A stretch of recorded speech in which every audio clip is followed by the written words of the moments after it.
আচ্ছা, স্নেহা বলছে শঙ্করায়ন, একদমই ঠিক বলেছে স্নেহা। নেক্সট, স্নেহার পরে রয়েছে অনুসুয়া। কোন জীবের বৈশিষ্ট্য বংশ পরম্পরায় অপরিবর্তিত থাকলে সেই জীবটিকে বলা হয়, অনুসুয়া বলে দাও। বিশুদ্ধ জীব। বিশুদ্ধ জীব হবে। অনুসুয়া বলছে বিশুদ্ধ জীব, একদমই ঠিক বলেছে অনুসুয়া। আচ্ছা, নেক্সট রয়েছে নূর। নূর বলো, বিপরীত ধর্মী দুটি জীবের মধ্যে সংক্রমণ ঘটানো হলে যে মিশ্র বৈশিষ্ট্য যুক্ত জীবের সৃষ্টি হয় তাকে বলে।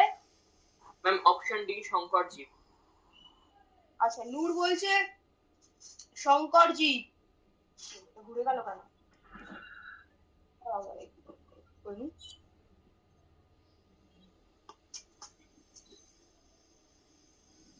দেখো 27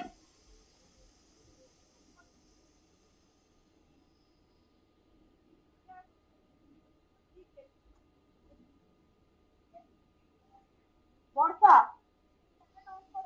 বলো।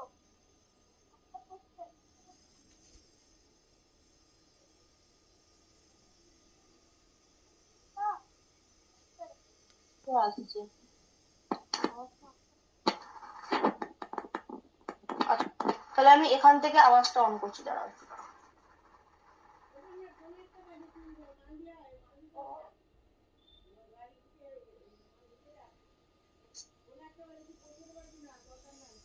কোন জীবের প্রকাশিত বাহ্যিক বৈশিষ্ট্যকে বলে, বর্ষা বলে দাও। ফিনোটাইপ। আচ্ছা, বর্ষা বলছে এটা হবে হচ্ছে ফিনোটাইপ, একদম ঠিক, ফিনোটাইপ। নেক্সট কোশ্চেন, নেক্সট রয়েছে কি কৃষ্ণা। কৃষ্ণার পরে পল্লবী রেডি থাকবে।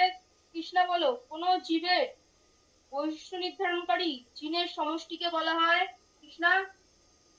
জিনোটাইপ করেছি। আচ্ছা, কৃষ্ণা বলছে এটা করেছে জিনোটাইপ, একদমই ঠিক করেছো। চলো নেক্সট হচ্ছে পল্লবী বলো, সংকরণের ফলে সৃষ্ট অপত্যের ফিনোটাইপ ও জিনোটাইপ অনুপাত নির্ণয় করা হয় মাধ্যমে। আচ্ছা, পল্লবী বলছে চেকার বোর্ডের মাধ্যমে, একদমই ঠিক, অপশন সি, চেকার বোর্ডের মাধ্যমে। নেক্সট, চেকার বোর্ড আবিষ্কার করেন, পল্লবীর পরে রয়েছে হচ্ছে মহাকর্মা, বলো। অপশন সি, আরসি পানেট। আচ্ছা, তুমি বলছো আরসি পানেট, ঠিক আছে, চেকার বোর্ডকেই কিন্তু এই কারণে পানেট বোর্ড বলে, ঠিক আছে, অপশন সি একদম ঠিক। আচ্ছা, তারপর রয়েছে নুপুর। নুপুর বলো, একই প্রজাতির অন্তর্গত প্রত্যেকটি জীবের আচরণগত, শারীরবৃত্তীয় এবং অঙ্গ সংস্থানিক যে বিভেদ বা পার্থক্য লক্ষ্য করা যায় তাকে বলে।